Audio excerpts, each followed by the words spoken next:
Yo, yo, yo, what's good? Welcome to CNL Sports, and today we're going to be talking about Klay Water Thompson, Mr. Splash. In his 8th year in the NBA, he's 3-time NBA champ, 5-time All Star, one of the best shooters ever in my eyes. The best spot up shooter. Unfortunately, after tearing his ACL this past Thursday in the last game in Oracle Arena, Klay is set to become a free agent in July. And here's my thing. With the Durant injury and free agency speculation, is Golden State still looking to max out both guys after some serious injuries that most likely would keep both of them out next season? Which means most likely the Warriors miss the playoffs. After a 5-year NBA Finals run, winning 3 out of the last 5 NBA championships. This isn't a video game, people. This is real life. I believe if the Warriors miraculously would have made a serious comeback, Klay Thompson's consideration for Finals MVP should not have been ignored at all.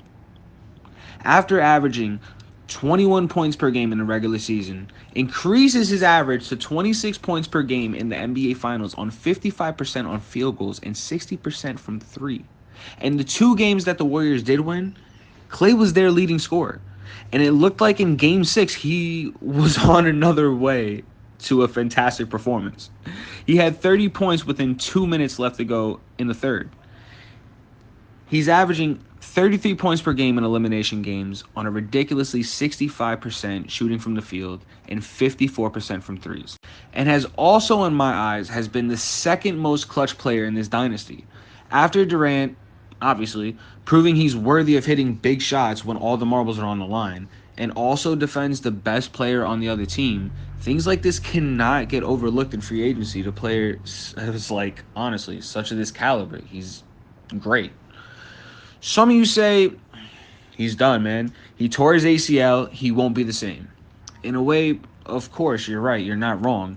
But Klay is a shooter, and that's it. He's a shooter. He was never an explosive athlete or even a playmaker.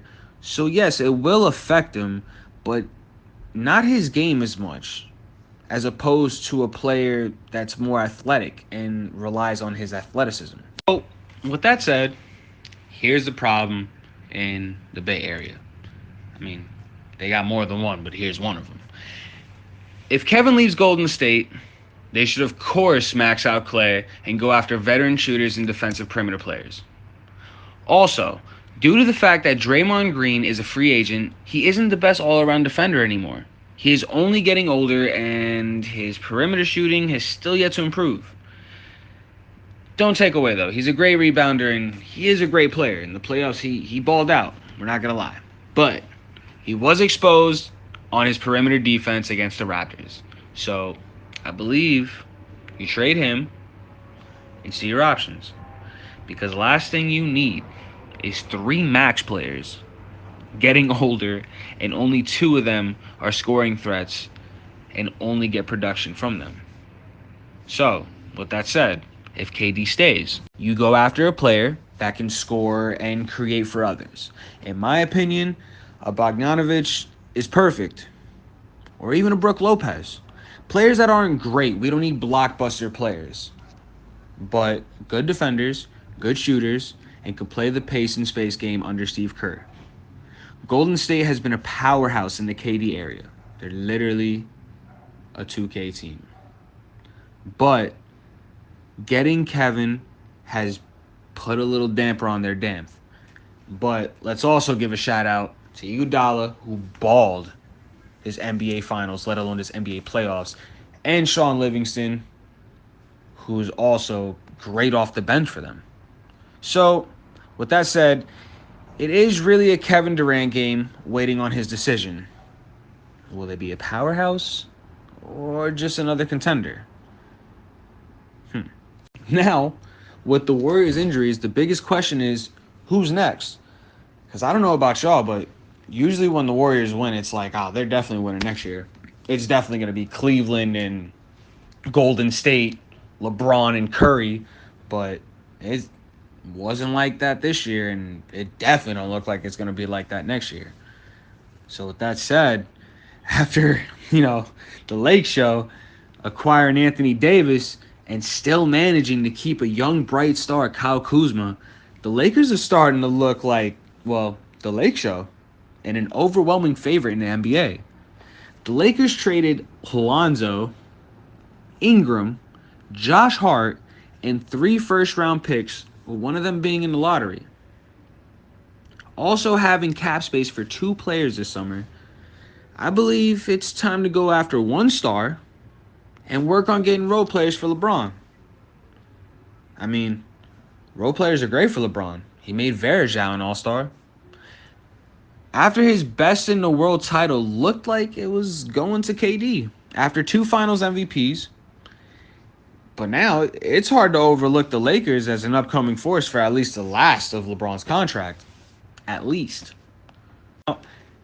I really didn't want to throw them in the talk at all, let alone the mix, due to a lot of playoff disappointments in the last couple of seasons.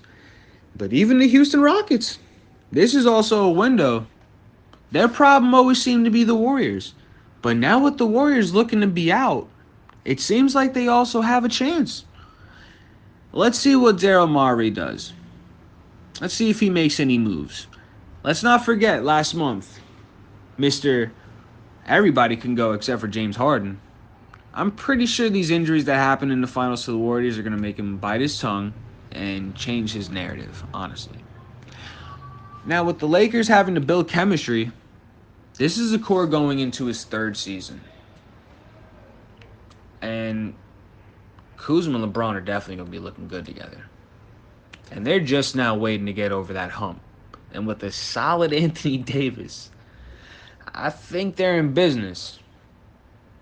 But, and this is a big but, let's not take away from the champion himself, Mr. Kawhi Leonard. Whatever his decision is this free agency, whatever team he decides to play for, will definitely also be an automatic contention to make a good run, whether it's in the city of LA or the country of Canada, which seems to be the choices he has of now. You can probably put your bets in, one of those safe bets you could say, to say he'll be making another deep playoff run next spring. And don't be surprised if he's in the Last Dance in June. So, with that said, coming to you from CNO Sports, don't forget to hit that like button and to subscribe to see what the vibe is next show.